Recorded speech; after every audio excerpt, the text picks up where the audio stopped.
Onse Vader bo in die hemele, heilig is u grote naam. Laat die heerskappy nou tot ons kom. Laat u wil hier op die aarde staan, net soos bo in die hemel rein. Want aan u behoort die koninkryk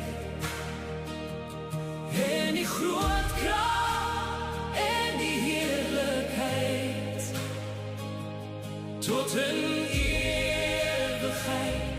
Amen.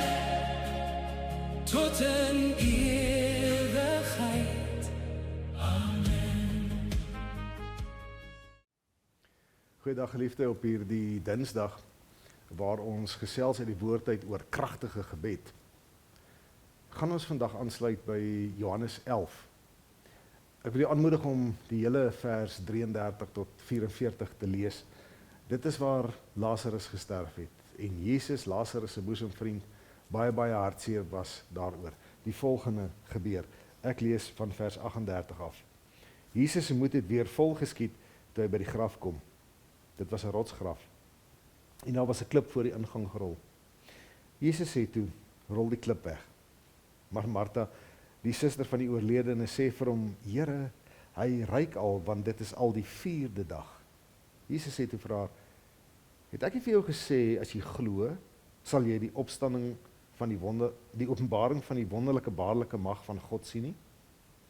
Hulle het die klip weggerol. Jesus het opgekyk boontoe en gesê, Vader, ek dank u dat u my verhoor het. Ek weet dat u my altyd verhoor, maar ek sê dit ter wille van die mense wat hier rondom staan, sodat hulle kan glo dat u my gestuur het. Nadat hy dit gesê het, roep hy met 'n harde stem, Lazarus, kom uit. Die oorledene het uitgekom. Ons ken hierdie stukkie geskiedenis. En daar word so baie gefokus op wat daar gebeur het en hoe dit gebeur het en dat Lazarus uit die dood uit opgewek is en dat hy daar uitgestap het en dat hy huis toe gegaan het. Maar baie keer mis ons iets baie kosbaar wat hier opgeteken is en dit is hierdie gedeelte waar Jesus met sy Vader praat. En hy sê, Vader, ek dank u dat u my gebed verhoor het. So Jesus het al gebid rondom hierdie saak. Hy was al in gebed met sy Vader besig rondom die dood van sy vriend. Natuurlik sou hy. En dan sê hy, dankie dat u my verhoor het. Ek weet dat u my altyd verhoor. Maar luister wat sê hy dan. Ek sê dit ter wille van die mense wat hier rondom staan, sodat hulle kan glo dat u my gestuur het. Waaroor gaan Jesus se gebed hier? Jesus se gebed gaan hier baie duidelik nie daaroor dat hy sy geliefde vriend wil terughê nie.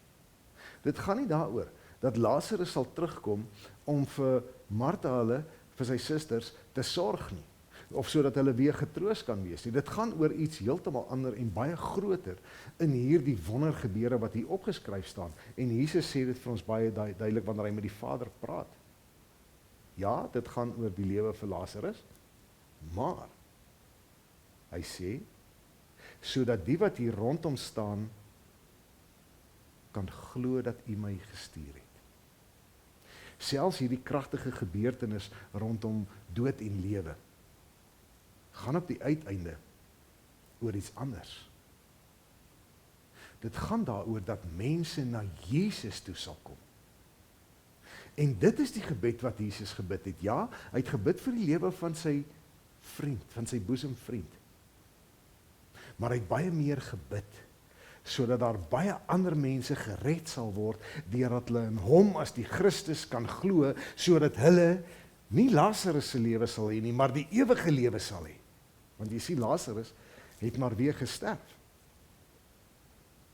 So Jesus se gebed gaan oor baie meer as net die dingetjie hier en nou. Net dit wat die mens kan tevrede maak, net dit wat die mens kan beïndruk. Sy gebed gaan oor dat massas wat daar rond staan, die lewe in Christus kan ontdek, die ewige, ware lewe. Dit is waaroor dit gaan, en dit is wanneer ons kragtige gebede begin bid. Die kragtigste gebed is as ons nie so gefokus raak op ons eie omstandighede nie, en wie moet so gesond word sodat ons kan beter voel, en wie se lewe moet gespaar word sodat ons kan beter voel, sodat ons net nie met die seer en die swaar van die dood te doen het nie. Die kragtigste gebed, bid anderkant dit, bid bokant dit, bid dat wat daar ook al gebeur, mense Christus sal ken en die ewige lewe daarom sal ken. Dit gaan oor die red van die wat rondstaan en nog nie gered is nie. Dit gaan oor die wat rondstaan en eintlik nog maar dood is. Maar God wil so graag hê dat hulle die lewe wil hê.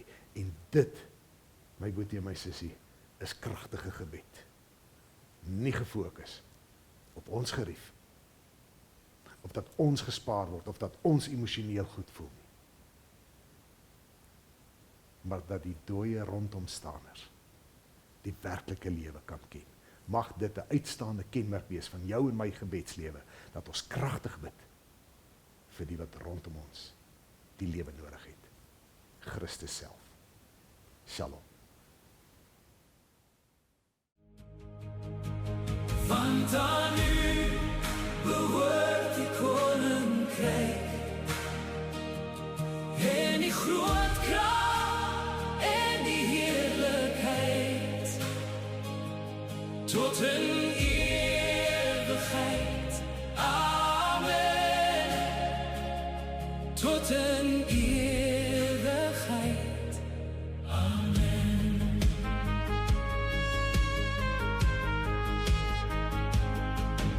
Skenk aan ons vandag ons voeding, Heer, en besal ons oortredings uit. Soos ons ook andere vergewe. O, vou ons toe in u besluit. Want aan u behoort die koninkryk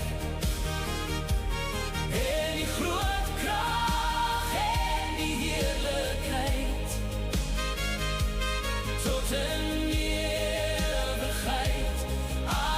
Amen. Tot in ewigheid. Amen.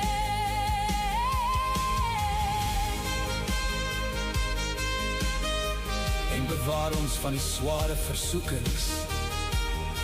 Ja, verlos ons van die bose se mag. U is ons rots, ons lig in die donker, ons buig voor die glorie en die krag. Want aan u behoort die koninkryk en die groot krag en die heerlikheid tot in ewigheid. Amen. Tot in ewigheid. Amen. Laat u ryk nou kom, u wil sal hier geskied. Amen.